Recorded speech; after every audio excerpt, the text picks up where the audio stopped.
Hello everyone. నేను parts of speech series start చేస్తున్నాను. ఈ వీడియోలో వచ్చేసి అసలు పార్ట్స్ ఆఫ్ స్పీచ్ అంటే ఏంటి, మొత్తం ఎన్ని ఉన్నాయి, ఎక్కడ వాడతాము, ఎందుకు వాడతాము విత్ ఎగ్జాంపుల్స్ తెలుసుకుందాం. ఇది మీ కాంపిటేటివ్ ఎగ్జామ్స్కి చాలా useful and helpful. And also please do share, like and subscribe. అసలు what is a part of speech, ఎందుకు నేర్చుకోవాలి, ఎందుకు తెలుసుకోవాలంటే it can be defined as words that performs different rules in a sentence. అంటే ఇప్పుడు తెలుగు ఉందనుకోండి, మనకు తెలుగులో చాలా ఫ్లూయెంట్గా ఉంటాము, ఇటు రండి అటు వెళ్ళండి అని చక్కగా మాట్లాడుకుంటాం. అదే ఇంగ్లీష్లో అనుకోండి, ఐ కమ్, యూ కమ్ అని it will become a butler English. And అది మనం వెళ్ళి ఎవరితో అయినా మాట్లాడితే కూడా బాగోదు. ఎండ్ ఎక్కడ వాడాలో తెలీదు, ఐ ఆర్ ఇలాంటి కొన్ని పదాలు ఎక్కడ వాడాలో తెలీదు. అంటే ఒక స్ట్రక్చర్ ఉండదు, దానికి ఒక పద్ధతిలో ఉండదు అది. సో ఈ పార్ట్ ఆఫ్ స్పీచ్ అనేది ఏం చేస్తుందంటే it gives a well defined structure. It is helping to give a well defined structure to a sentence.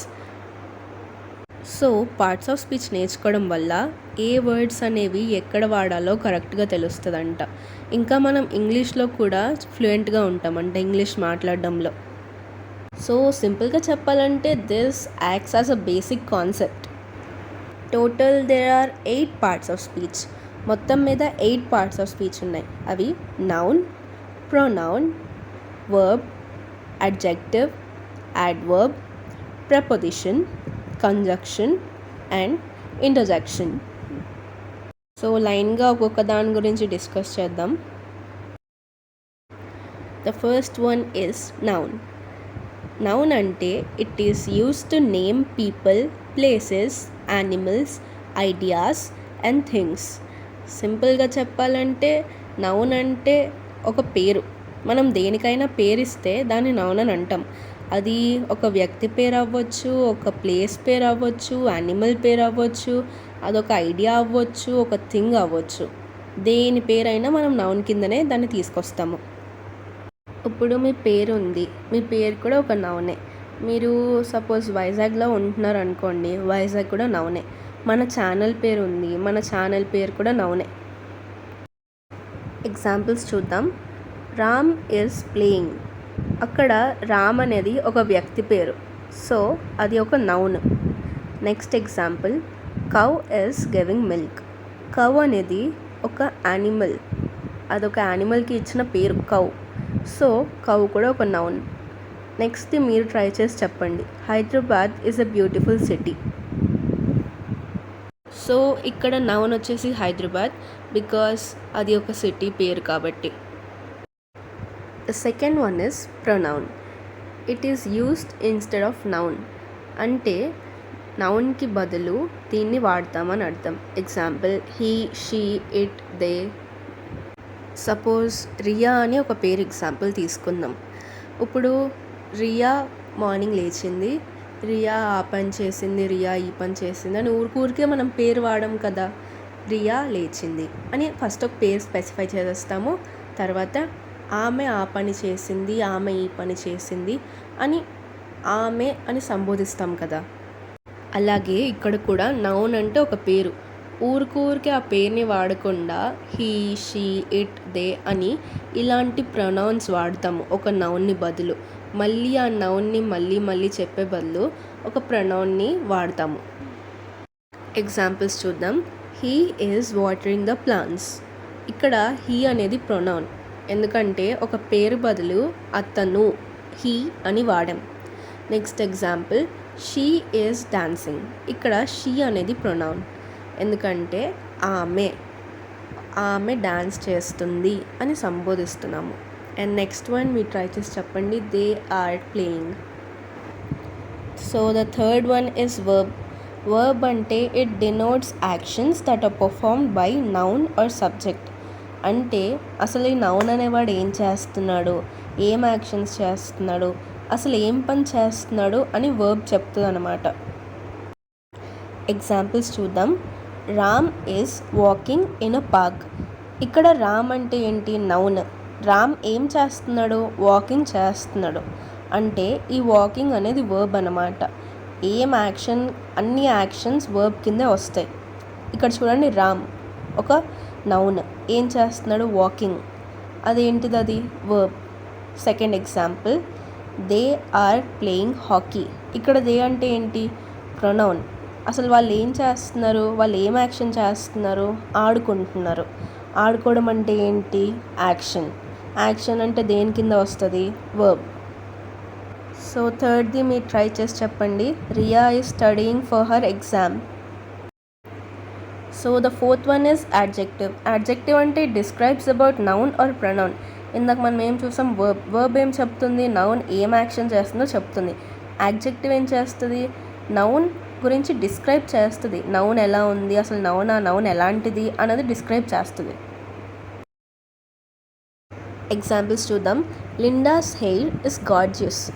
ఇక్కడ నేను ఏం చెప్పాను ఇందాక? యాడ్జెక్టివ్ అంటే నౌన్ ఎలా ఉంది, నౌన్ ఎలాంటిది అని డిస్క్రైబ్ చేస్తుంది అని చెప్పాను. ఇక్కడ లిండాస్ హెయిర్ గురించి మాట్లాడుతున్నారు వీళ్ళు. లిండాస్ హెయిర్ ఎలా ఉంది? లిండాస్ హెయిర్ అనేది ఇక్కడ ఒక నౌన్ అనుకోండి. తన హెయిర్ ఎలా ఉంది? గార్జియస్గా ఉంది. సో ఆ గార్జియస్ అనేది యాడ్జెక్టివ్. సెకండ్ వన్ చూద్దాం. She wore a beautiful dress. తను వేసుకున్న డ్రెస్ బ్యూటిఫుల్గా ఉందంట. అంటే అది బ్యూటిఫుల్ అనేది అందంగా ఉంది అని చెప్తుంది. ఇలా ఆ డ్రెస్ అందంగా ఉంది అంటే ఆ డ్రెస్ గురించి చెప్తుంది ఇంత బాగుంది అని. సో ఒక నౌన్ గురించి చెప్పేదే యాడ్జెక్టివ్. సో ఆ డ్రెస్ గురించి ఇంత బాగుంది, బ్యూటిఫుల్గా ఉంది అని చెప్తుంది కాబట్టి beautiful is an adjective. Fifth one is adverb. It describes about verb, also some other adverbs used in sentence. అంటే ఇందాక మనం ఏం తెలుసుకున్నాము? అడ్జెక్టివ్ అనేది నౌన్ గురించి, నౌన్ ఎలాంటిదో చెప్తుంది అని తెలుసుకున్నాం. యాడ్వర్బ్ అంటే ఏంటి? వర్బ్ ఎలాంటిదో చెప్తుంది. ఇందాక అడ్జెక్టివ్ అంటే నౌన్ ఎలాంటిదో చెప్తుంది. యాడ్వర్బ్ అంటే వర్బ్ ఎలాంటిదో చెప్తుంది.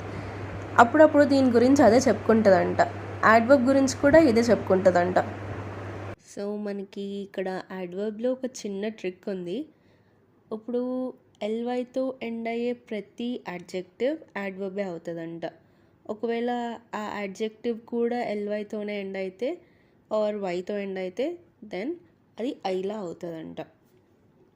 ఇప్పుడు ఎగ్జాంపుల్కి బ్యూటిఫుల్ అనేది అడ్జెక్టివ్, యాడ్వర్బ్ బ్యూటిఫుల్లీ.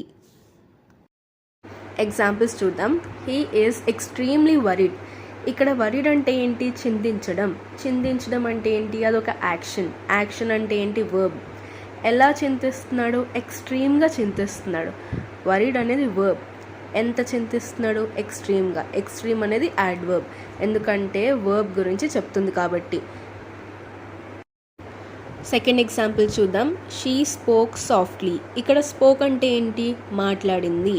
మాట్లాడడం అంటే యాక్షన్. యాక్షన్ అంటే వర్బ్. ఎలా మాట్లాడింది? సాఫ్ట్గా మాట్లాడింది. సో ఎలా మాట్లాడింది అంటే ఒక వర్బ్ని ఇలా మాట్లాడింది అని డిస్క్రైబ్ చేస్తుంది కాబట్టి సాఫ్ట్లీ అనేది ఒక adverb. The next one is preposition. It is used to describe the position of noun or object. అక్కడ సెంటెన్స్లోనే తెలుస్తుంది. ప్రీపొజిషన్ అంటే నౌన్ యొక్క పొజిషన్ని చెప్తుంది. ఆ నౌన్ ఎక్కడుంది అని చెప్తుంది. తెలుగులో అయితే పైన ఉంది, కింద ఉంది, పక్కన ఉంది, వెనక ఉంది, ముందు ఉంది అని చెప్తాం కదా. ఇంగ్లీష్లో అలాగే అండర్, బిసైడ్, బిహైండ్ అని ఇలాంటి కొన్ని వర్డ్స్ వాడతాం. These are all some examples of prepositions. Let's see some examples. They sat beside each other. వాళ్ళు ఎక్కడ కూర్చున్నారు? బిసైడ్. బిసైడ్ అంటే పక్కన. అంటే దే అంటే ఇక్కడ ఏంటి? ప్రొనౌన్. ఎక్కడ ఉన్నారు? బిసైడ్ ఉన్నారు అని డిస్క్రైబ్ చేస్తుంది. So beside is an preposition. Second one చూద్దాం. The pen is on the bench. Pen అనేది ఏంటి? నౌన్. ఎక్కడుంది? బెంచ్ మీద ఉంది. ఆ ఎక్కడ ఉన్నది అనేది ఏం చెప్తుంది? ఆన్ చెప్తుంది. So on here is a preposition. So third one మీరు గెస్ చేయండి and I'll give you a clue. ఇక్కడ లయన్ అనేది నౌన్. లయన్ డెన్ లోపల ఉంది.